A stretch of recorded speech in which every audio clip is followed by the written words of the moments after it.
Eu quebrei o quê? Esse. Seu celular? É. Deixa eu ver, mostra pra mim. Não quebrou o celular, só colocar a bateria aí. Eu acho que foi a mãe que quebrou. Foi sim, ela jogou. Eu bem eu derrubou meu celular. Não. Pega lá e a bateria que eu ponho pra você de novo. Vitor.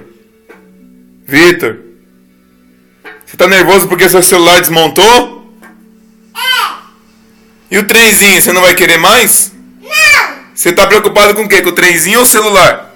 Celular que quebrou. Então pega lá o celular. Deixa o papai ver. Vitor, eu acho que foi a mãe que quebrou. Pra você não jogar o joguinho da Peppa. Eu acho. Tá nervoso? Tô. Pega o celular aí que eu vou arrumar pra você. Seu bunda mole. Seu corintiano.